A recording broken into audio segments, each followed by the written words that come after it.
Pós-fácil. Por Richard Dawkins. Nada expande a mente como o universo em expansão. A música das esferas é como uma canção de ninar, um jingle a ser comparado com os acordes majestosos da Sinfonia Galáctica. Mudando a metáfora e a dimensão, as poeiras dos séculos, as brumas daquilo que ousamos chamar história antiga, são logo levadas pelos ventos firmes e erodentes das eras geológicas.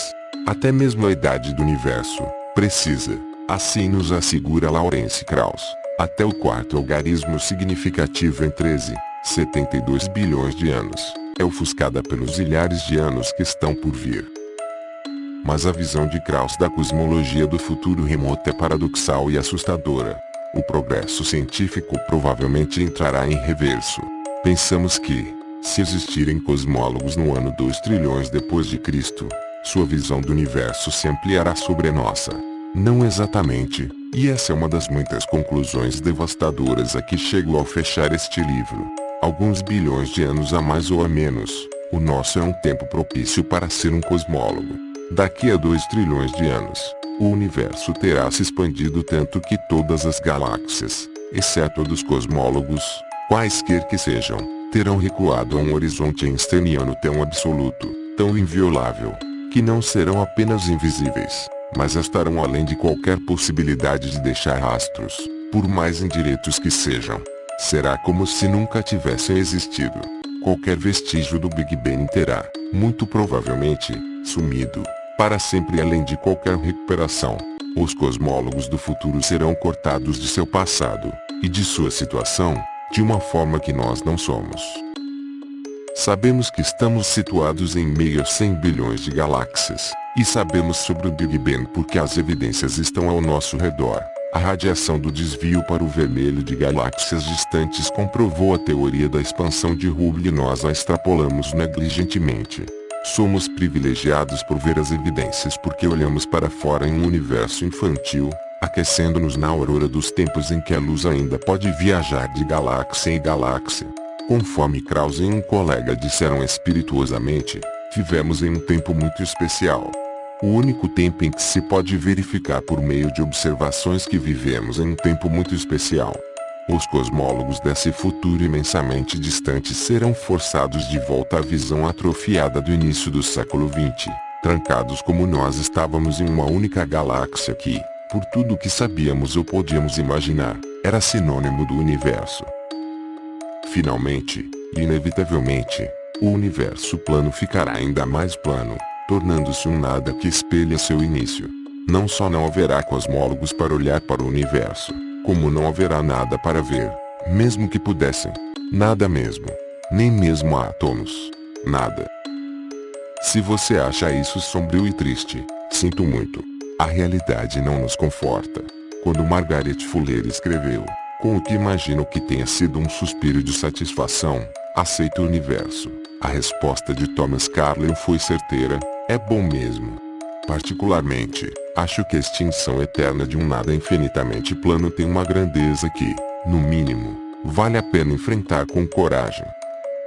Mas, se algo pode ser achatado até virar nada, então o nada pode entrar em ação e dar origem a alguma coisa.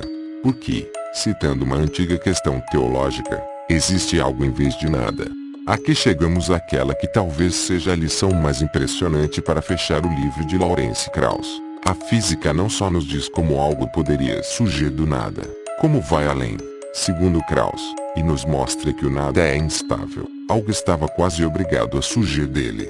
Se eu entendi Krauss corretamente, isso acontece o tempo todo. O princípio soa como uma versão física para 2 erros fazem um acerto.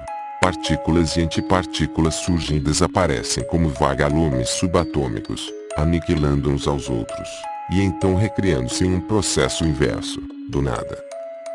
A gênese espontânea de algo a partir do nada aconteceu em grande estilo no início do espaço e do tempo, na singularidade conhecida como Big Bang, seguida pelo período inflacionário, quando o universo, e tudo o que existe nele, cresceu em uma fração de segundo através de 28 ordens de grandeza. Isso corresponde a 1 com 28 zeros atrás dele.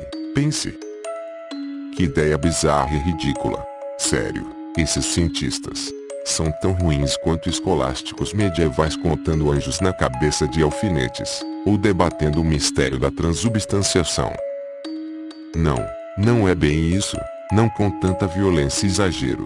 A ciência ainda desconhece muita coisa, e está trabalhando nisso com todo o afinco. Entretanto, parte do que sabemos não apenas aproximadamente. O universo não tem simplesmente milhares, mas bilhares de anos, mas com convicção e precisão espantosa. Já mencionei que a idade do universo é medida em 4 logaritmos significativos. Isso já é bem impressionante, mas não é nada comparado à precisão de algumas das previsões com as quais Lawrence Krauss e seus colegas nos surpreendem. O herói de Krauss, Richard Feynman, apontou que algumas das previsões da teoria quântica, novamente baseadas em premissas que parecem mais bizarras que qualquer coisa já sonhada mesmo pelo mais obscurantista dos teólogos, foram verificadas com tamanha a precisão que correspondem a prever a distância entre Nova York e Los Angeles com o comprimento de um fio de cabelo. Teólogos podem especular sobre anjos em cabeça de alfinetes, ou o que quer que seja o equivalente atual. Os físicos podem parecer ter seus próprios anjos e suas próprias cabeças de alfinete, quanto a quarks, charme, estranheza e spin. Mas os físicos podem contar seus anjos e podem chegar ao anjo mais próximo em um total de 10 bilhões. Nenhum a mais, nenhum a menos. A ciência pode ser estranha e incompreensível, mais estranha e menos incompreensível que qualquer teologia, mas a ciência funciona, consegue resultados. Pode levar você a Saturno, passando por Vênus e Júpiter. Podemos não entender a teoria quântica, eu com certeza não entendo, mas uma teoria que prevê o mundo real em 10 casos decimais não pode, em qualquer sentido, estar errada. A teologia não só carece de casos decimais, como falta-lhe até mesmo o menor indício de conexão com o mundo real. Como disse Thomas Jefferson, ao fundar a Universidade de Virgínia, um professorado de teologia não deveria ter lugar em nossa instituição. Se você perguntar aos crentes o porquê de sua crença, pode ser que encontre alguns teólogos sofisticados que falarão de Deus como a base de toda a existência, ou como metáfora da comunhão interpessoal, ou alguma evasão do tipo. Mas a maioria, mais honesta e vulnerável, pula para uma versão do argumento da criação ou da primeira causa. Filósofos do calibre de David Hume não precisavam levantar de suas cadeiras para demonstrar a fraqueza fatal desses argumentos. Eles imploram pela questão da origem do Criador. Mas foi preciso que Charles Darwin, no mundo real no HMS Beagle, descobrisse a alternativa brilhantemente simples, sem ter que implorar a criação. No campo da biologia, é claro, a biologia sempre foi o campo de caça favorito de teólogos naturais. Até que Darwin, não deliberadamente, pois era o mais gentil e bondoso dos homens, os expulsou.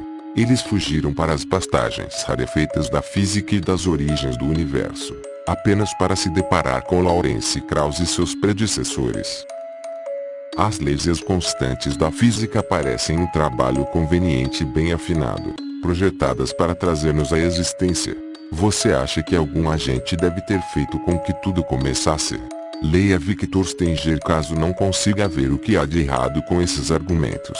Steven Weinberg, Peter Atkins, Martin Rees, Stephen Hawking. E agora podemos ler Lawrence Krauss, o que me parece ser o nocaute. Até mesmo a última carta de triunfo do teólogo, porque existe algo em vez de nada. Encolhe diante de nossos olhos conforme lemos estas páginas. Se a origem das espécies foi o golpe mortal da biologia contra o sobrenatural, podemos considerar um universo que veio do nada um equivalente para a cosmologia. O título significa exatamente o que diz. E o que diz é devastador.